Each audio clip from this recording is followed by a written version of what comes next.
नमस्कार, VKB top 10 में आपका स्वागत है। आइए देखते हैं देश और दुनिया की टॉप 10 खबरें। पूर्व गृह मंत्री अनिल देशमुख पर एफआईआर के बाद महाराष्ट्र के कैबिनेट मंत्री नवाब मलिक ने कहा कि उन्होंने हमेशा से जांच एजेंसी का सहयोग किया है। आज जगह जगह पर छापेमारी की बात सामने आ रही है। यह एफआईआर पूरी तरह से राजनीति से प्रेरित लगती है। मलिक ने अनिल देशमुख के बचाव में बयान देते हुए सवाल किया कि क्या सीबीआई ने कोर्ट को रिपोर्ट सौंपी है। कोरोना वायरस के बढ़ते मामलों के बीच भारत को वैक्सीन से ही सबसे अधिक उम्मीद है, लेकिन कच्चे माल की कमी से इसमें भी दिक्कतें सामने आ रही है। इस मुश्किल हालात में जब भारत ने अमेरिका की ओर रुख किया तो उसने भी मदद से साफ इनकार कर दिया। वहीं दूसरी ओर चीन और पाकिस्तान जैसे देशों को मदद करने की पेशकश की जा रही है। भारत सरकार विदेशों से ऑक्सीजन जनरेशन प्लांट मंगवाने जा रही है। ये प्लांट हर घंटे करीब 2400 लीटर ऑक्सीजन बना सकते हैं। इन्हें लाने का जिम्मा रक्षा मंत्रालय ने उठाया है। केंद्र सरकार सिंगापुर और यूएई से उच्च क्षमता वाले ऑक्सीजन टैंकर मंगाने जा रही है। इससे पहले जर्मनी से 23 ऑक्सीजन जनरेशन प्लांट हवाई मार्ग से लाने का फैसला हो चुका है। एक ऑक्सीजन टैंकर दिल्ली के जयपुर गोल्डन अस्पताल में पहुंच गया है। यहाँ अब तक ऑक्सीजन की कमी से 25 लोगों की मौत हो चुकी है। हॉस्पिटल के डॉक्टर डीके बलूजा ने सुबह बताया था कि बीती रात 20 मरीजों की मौत ऑक्सीजन की कमी की वजह से हो गई।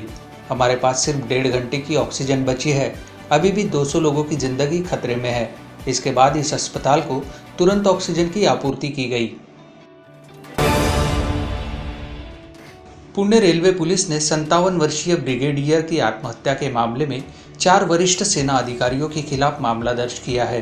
अधिकारियों ने कहा कि ब्रिगेडियर के बेटे ने शिकायत दी है कि सेना के 4 अधिकारियों ने उसके पिता को आत्महत्या के लिए उकसाया था।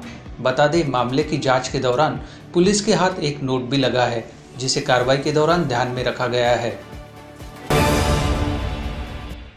ऑक्सीजन की किल्लत के मद्देनजर गुजरात के गांधीनगर में एक ऑक्सीजन प्लांट का उद्घाटन किया गया। केंद्रीय गृह मंत्री अमित शाह ने गांधीनगर के कुलवाड़ा गांव के आयुर्वेदिक अस्पताल में एक ऑक्सीजन प्लांट का उद्घाटन किया। केंद्रीय गृह मंत्री अमित शाह के साथ गुजरात के मुख्यमंत्री विजय रूपाणी और उप मुख्यमंत्री नितिन पटेल भी शामिल रहे। प्रधानमंत्री नरेंद्र मोदी ने आज पंचायती राज दिवस के मौके पर स्वामित्व योजना के तहत ई संपत्ति कार्डों के वितरण का शुभारंभ किया। इस मौके पर उन्होंने डिजिटल माध्यम से लोगों को संबोधित भी किया। अपने संबोधन में प्रधानमंत्री ने कहा कि इस वर्ष कोरोना की चुनौती है, वह पहले से ज़्यादा है और गांव तक इस संक्रमण को नहीं पहुंचने देना है और इसे रोकना है। दिल्ली समेत पूरे देश में कोरोना के लगातार बढ़ते मामलों को देखते हुए confederation of all India traders के तहत आने वाले व्यापारी संगठनों ने दिल्ली में अगले 1 हफ्ते के लिए और बाजार बंद रखने का फैसला किया है।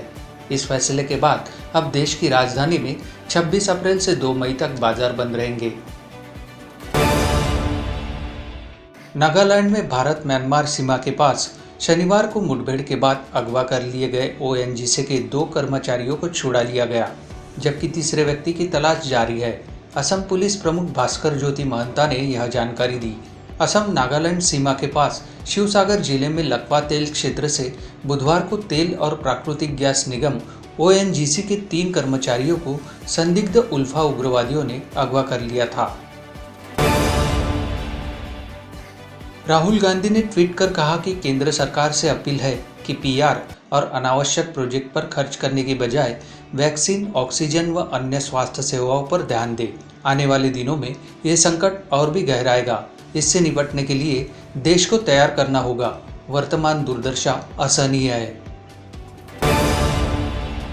तो टॉप 10 के खबरों के साथ अभी इतना ही। आपसे फिर मुलाकात होगी, तब तक बने रहिए वीकेबी न्यूज़ के साथ। नमस्कार।